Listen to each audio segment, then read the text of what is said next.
예, 안녕하십니까. 여러분들의 백만장자입니다. 사랑합니다, 여러분. 예, 저는 오늘 여러분들에게 조금 민감할 수도 있는 부분이긴 한데, 그렇지만 삼성전자를 장기 투자하거나 아니면 국내 주식 시장에서 내가 투자를 한다. 그러면 적어도 이 정도 내용을 모르면 어디 가서 주식 한다는 소리 하면 안 된다. 저는 그렇게 생각을 합니다. 그리고 제가 이제 요 말씀을 드리면 그게 뭐 되겠냐, 말뿐인 거 아니냐, 이렇게 이야기하실 수가 있는데, 그건 제가 말을 하는 게 아니고요.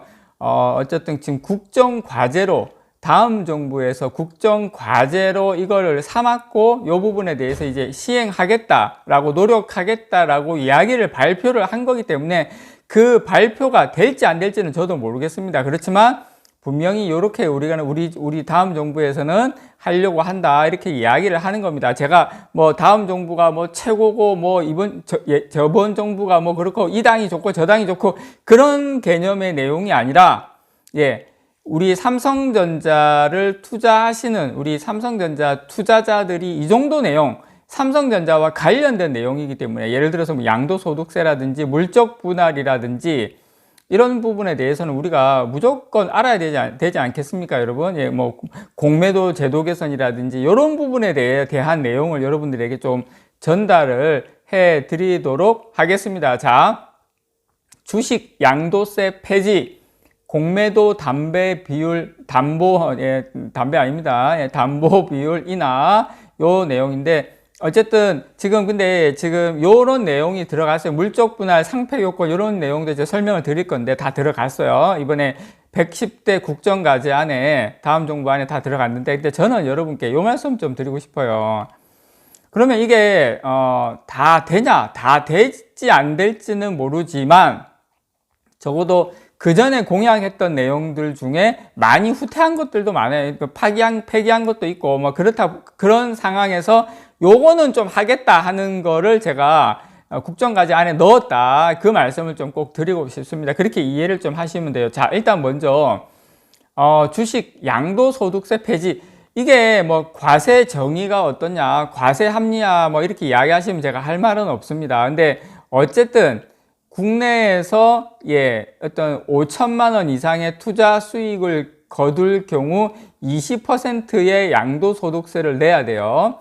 3억 원 이상 수익을 내면 25%입니다. 정확하게 27.5%예요. 지방세 10% 포함을 하면. 근데 이게 만약에 이대로 과세가 되면, 저는 개인적으로 생각할 때 고액 주식 보유자인 경우에는 삼성전자라든지 국내 주식 시장을 좀 팔 수도 있다. 저는 개인적으로 그렇게 생각해요. 팔 수도 있다. 차라리, 아니면은 물론 미장으로 다 가는 건 아니지만 조금 이제 그렇게 팔게 되면 결국에는 외국인 투자한테 가거나, 아니면 그 파는 걸로 인해서 그거를 받게 되는 일반 개인 투자자들도 저는 약간의 피해를 볼 수도 있다 생각합니다. 물론 그건 제 이야기만 그렇게 하는 건 아니에요. 그러니까 제 생각을 여러분들께 말씀을 드리는 거고, 이게 뭐 맞다 안 맞다의 개념이 아니라 그럴 수도 있다라는 거 여러분들께 좀 말씀을 좀 드리고 싶은 부분입니다. 어쨌든 양도소득세 폐지, 그렇다고 해서 모든 주식 보유자가 다 폐지하냐, 그건 아니에요. 초고액 주식 보유자인 경우에는 주식 양도소득세를 과세를 하는데, 일반 웬만한 이렇게 좀 하시는 분들은 그 부분을 이제 안 받겠다, 양도소득세 과세 안 하겠다, 지금처럼 그런 내용이고요. 그 다음에 지금 이제 공매도 관련해 가지고 개인 투자자들이 기울어진 운동장으로 계속 비판해 온 이 공매도 관련해서는, 개인이 공매도 과정에서 주식을 빌리잖아요. 주식을 빌릴 때 적용되는 담보 비율을 지금 현재 140%에서 합리적으로 인하하는 등 이 공매도 운영 개선을 추진할 계획이라고 합니다. 이제 외국인하고 기관 담보 비율 150%보다 지금 개인 같은 경우에 더 높은데, 이런 부분을 조금 이제 조정을 하겠다. 근데 제가 생각할 때 이 공매도 부분은 이게 좀 속 시원한 건 아니에요. 속 시원한 건 아닌데, 어쨌든 1차적으로라도 이렇게라도 좀 제도 개선을 하겠다, 이제 그렇게 저는 생각이 듭니다. 자, 그리고 우리가 요 부분 지금 물적 분할에 대해서도 지금 이야기가 나왔어요. 근데 이제 신사업을 분할을 하잖아요. 예를 들어 삼성전자 같은 경우에 뭐 파운드리라든지 뭐 이런 뭐 새로운 거 예를 들어서 분할을 하게 되면 별도 자회사로 상장하는 게 뭡니까? 이게 물적 분할이죠. 이런 경우에 기존 모 회사의 소액주주 같은 경우에 권리가 상당히 침해되지 않습니까? 과거에 우리나라 같은 경우에. 그래서 권리가 침해되지 않도록 예를 들어서 삼성전자 내가 가지고 있어. 그런데 삼성전자 파운드리 물적 분할을 해요. 예를 들어서 뭐 메모리 반도체든 뭐 아니면 뭐 새로운 신성장 사업이든 물적 분할을 했을 때 우리가 소액주주인 우리들이 권리가 침해되지 않도록 제도를 정비하고 내부자가 지분을 매도할 경우, 삼성전자는 크게 그런 일은 없을 것 같아요. 지분을 매도할 경우에 처분 계획을 사전에 공시를 해야 돼요.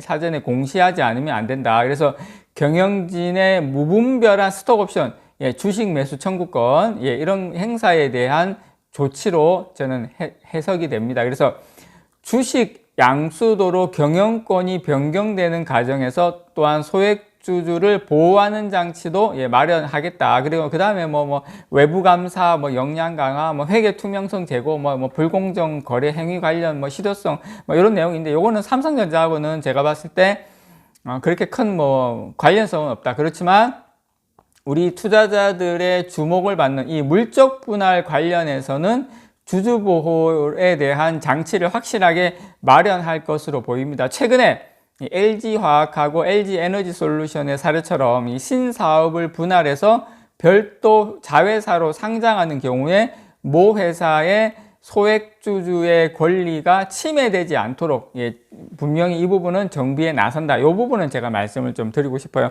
양도소득세는 이게 그렇게 좀 쉽지는 않을 것 같아요. 제 개인적인 생각에는 그렇습니다. 그리고 이제 삼성전자하고는 크게 연관성은 없지만, 지금 이제 혹시나 이제 삼성전자 말고 다른 종목들도 가지고 계신 분들이 많이 있으실 것 같은데, 상장 폐지 같은 경우도 당하거든요. 저 같은 경우에도 상장 폐지 막 당해봤거든요. 펜텍 큐리텔이라고 있어서 예전에 그것도 상장 당해보고, 하여튼 상장 몇 개 당해봤어요, 여러분. 상장 당해봐야 돼요. 근데 여러분들은 굳이 그런 경험을 하실 필요 없고, 저는 삼성전자하고는 뭐 전혀 관련이 없다라고 생각합니다. 어쨌든 이 상장 폐지도 기업 회생 가능성 등을 고려해서 결정이 신중하게 이루어지도록 요건을 좀 정비할 계획이라고 합니다. 이렇게 좀 무분별하게 뭐 이렇게 해서 또 상장 폐지시키고 뭐 어떻게 하지, 이런 그런 경영인들도 있을 수 있거든요. 이런 부분에 대해서 내부자 거래라든지 어떤 회계 투명성 이런 것도 상당히 많이 좀 강화돼요. 그만큼 좀 그런 법을 어기게 되면 그만큼 이제 규제라든지 이런 증권 범죄 뭐 이런 그런 부분에 대해서도 좀 강화하겠다. 증권 범죄로서 좀 처벌을 강화하겠다. 뭐 그런 내용입니다. 그래서 어쨌든 소액주주를 보호하기 위한, 그리고 어떤 외부 감사 역량도 좀 강화시키고 회계 투명성도 제고하고 불공정 거래 행위 관련 제재에 대한 실효성을 제고하고 뭐 그런 내용이에요. 이렇게 하겠다는 거니까, 물론 뭐 진행되는 과정에서 어떻게 될지 모르겠지만 지금 어쨌든 10대, 110대 국정과제에 포함이 됐다라는 거 여러분들에게 좀 말씀을 드리고 싶습니다. 우리 삼성전자하고 특히 관련되는 것은 물적 분할, 공매도, 그 다음에 양도소득세. 물론 5천만 원 이하면은 상관없으신 분들이 많이 있으시겠지만 장기 투자자분들이시라면 이 부분 중요한 내용이라고 생각이 됩니다. 이상 여러분들의 백만장자였습니다. 사랑합니다, 여러분.